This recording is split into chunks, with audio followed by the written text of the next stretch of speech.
Në qoftë se një gjelbër vjen e godet tokën me shpejtësinë e dritës, çfarë mund të ndodhë? Tu kemi rastin e një goditje të një trupi me masë të papërfillshme, si gjelbëra në krahasim me tokën, por me një shpejtësi shumë të madhe, me shpejtësinë limit që ka universi. Ne dimë që nga teoria e relativitetit, sa më shumë rritet shpejtësia, në formë eksponenciale rritet edhe energjia. Dhe kur kjo shpejtësi shkon gati në shpejtësinë e dritës, energjia rritet aq shumë sa praktikisht shkon në infinit. Dhe gjelbëra që do të përplaset me këtë energji me tokën, toka do zhduke komplet nga energjia, do shkatërrohet si tokë komplet.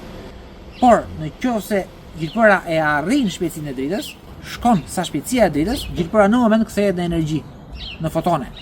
Dhe në këtë rast, ajo do godasit tokën si një tufë lazeri shumë e fuqishme. Dhe normalisht do bëjë një vrim në tokë, diku ke kjo pllaka këtu poshtë dhe kaq. Normalisht kur rritet shpejtësia shumë, pa arritur shpejtësinë e dritës, energjia rritet praktikisht infinit dhe mund të shkatërrojë çdo gjë që del përpara. Por nëse shkon C, energjia shkon pasaj sa çka energji një tufë lazeri, një tufë fotonesh me energjinë e MC4. Marrim rastin e një gjelbëre të pashkatrueshme.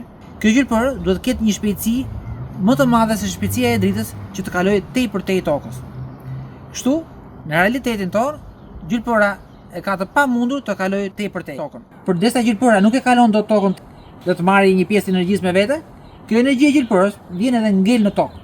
Dhe toka po të marrë këtë lloj energjie kaq të madhe, do kalonte forcat e mbajtjes së tokës, forcat elektromagnetike dhe gravitacionale, dhe normalisht toka do shpërthej, do shpërrah. Marrim konkretisht rastin kur gjelbëra fillon edhe prek atmosferën e tokës. Normalisht gjelbëra me një shpejtësi gati sa shpejtësia e dritës, me energji të mjaftueshme për të shkatruar tokën, do fillon të prek molekulën e parë të atmosferës. Një molekulë e gjelbërës do shkatërrohet menjëherë me molekulën e atmosferës.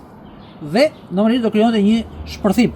Energjia do hapej jashtë masës shumë ngadalë, ndërkohë që gjelbëra do kishte fluturuar përpara. Gjelbëra ka një shpejtësi që mund të kalojë trasin e tokës në më pak se 100 sekondës. Po ndërkohë që gjelbëra vjen e përplaset molekulat njëra pas tjetrës të atmosferës, gjelbëra do konsumojë që në ajër, pa prekur tokën. Pasi ajri, kjo vëllim cilindrik i ajrit, ka më shumë atome se sa çka gjelbëra. Dhe gjithë ky shpërthim, gjithë kjo energji e madhe e gjelbërës do fillojë të hapi që në atmosferë, energji e mjaftueshme për shkatërruar gjithë tokën. Normalisht ajo do shikim në moment, do ishte një vizë e drejtë, si vijë lazeri, me një energji të paketuar në këtë vijë gjatë, e cila do fillojë të zgjerojë normalisht me një energji shumë të madhe dhe do shkatërronte gjithë tokën komplet.